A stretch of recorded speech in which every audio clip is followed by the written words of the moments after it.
नमस्कार। आप सभी का स्वागत है आज के इस महत्वपूर्ण वीडियो में। बिहार असिस्टेंट प्रोफेसर नियमावली 2025 आ चुकी है और ये जो है इसमें कई प्रकार के जो है बच्चों को ये आशंका है कि बेट होगा कि नहीं होगा। साथ ही साथ सिलेबस क्या होगा जो असिस्टेंट प्रोफेसर का एग्जाम होगा इस नियमावली के अंतर्गत। साथ ही साथ एग्जाम ऑब्जेक्टिव होगा या डिस्क्रिप्टिव होगा और मार्किंग स्कीम क्या होगा। इन सभी पहलुओं पर हम जो है इस वीडियो के माध्यम से बहुत अच्छा से आपको बताएंगे। तो आइए शुरू करते हैं। तो सबसे पहले हमारा प्रश्न ये है कि बेट होगा कि नहीं। तो आप देखिए ये जो एलिजिबिलिटी है, एसेंशियल क्वालिफिकेशन वाला जो कॉलम है 3.4.2, इसमें लिखा हुआ है beside fulfilling the above qualification the candidate must have clear the national eligibility test. National eligibility test वो पास किया होना चाहिए। Fulfilling the above qualification the candidate must have clear the national eligibility test, यानी कि net पास होना चाहिए candidate. Candidate क्या pass होना चाहिए? National eligibility test conducted by the UGC. अगर यूजीसी के द्वारा जो नेट कराया गया है अगर वो पास नहीं है तो similar test accredited by the UGC at national level और state level eligibility test conducted by Bihar government by the agency on the behalf of this process। तो यहाँ आप देख पा रहे हैं कि नेट की भी बात हो रही है, साथ ही साथ ये कहा जा रहा है कि अगर वो नेट पास न हो तो स्टेट के द्वारा जो है कराया गया स्टेट एलिजिबिलिटी टेस्ट, यानी कि बिहार गवर्नमेंट के द्वारा जो कराया गया है या बिहार गवर्नमेंट के बिहाफ पे कोई एजेंसी करा रही है तो वो मान्य होगा। ठीक है, तो यहां से तो ये क्लियर हो जाता है कि बेट का आयोजन होगा। हो सकता है उसमें देरी हो लेकिन आयोजन होगा, उसके लिए अलग नोटिफिकेशन आ सकता है। ठीक है, तो ये प्रावधान आप देख पा रहे हैं, इसके आधार पे हम ये निष्कर्ष पे पहुंच सकते हैं कि बेट होगा। ठीक है, इसके अलावा आप देखिए कुछ, यहाँ देखिए आप क्या लिखा है।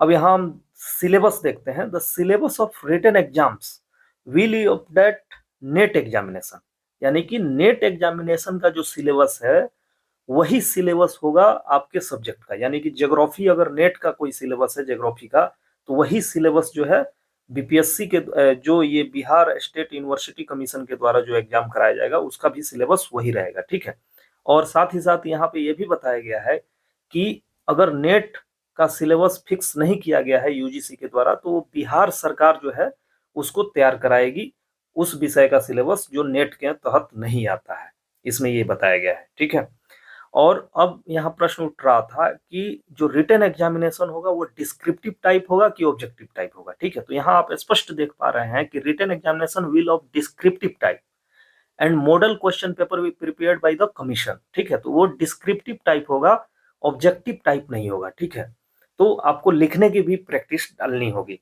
ठीक है, इसके अनुसार अब आगे का पॉइंट जो है, प्रश्न ये उठ रहा था कि कितने मार्क्स का होगा। तो टोटल जो है 200 मार्क्स होंगे सिलेक्शन के लिए, जिसमें से 160 जो है आपका रिटन एग्जाम होगा। ठीक है, रिटन एग्जाम जो डिस्क्रिप्टिव टाइप होगा, और 40 मार्क्स जो होगा ये इंटरव्यू के लिए होगा। 40 मार्क्स किसके लिए होगा? इंटरव्यू के लिए। तो इस तरह जो है कुल 200 मार्क्स हो गए। साथ ही साथ जो रिटन एग्जामिनेशन होगा ये 3 घंटे का होगा, और रिटन एग्जामिनेशन में ओबीसी और जनरल कैटेगरी के जो कैंडिडेट होंगे उनको 50% मिनिमम मार्क्स लाना होगा, तभी वो इंटरव्यू के लिए जा सकते हैं। साथ ही साथ एससी और एसटी के कैंडिडेट के लिए 45% मार्क्स 160 का लाना अनिवार्य है। इसका मतलब हुआ कि 80% वेटेज जो होगा वो रिटन का होगा और 20% जो वेटेज होगा वो इंटरव्यू का होगा, और रिटन का कितना होगा? 80% वेटेज होगा। ठीक है, अब इंटरव्यू का मार्क्स कितना होगा?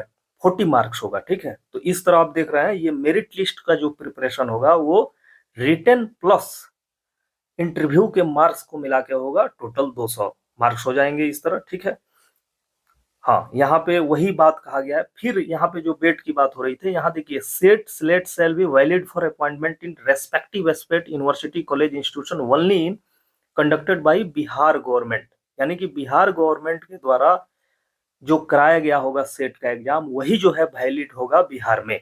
ठीक है, और किसी राज्य के द्वारा नहीं होगा। तो ये भी ये बात का मतलब ये प्रमाण देता है कि बेट का आयोजन होगा।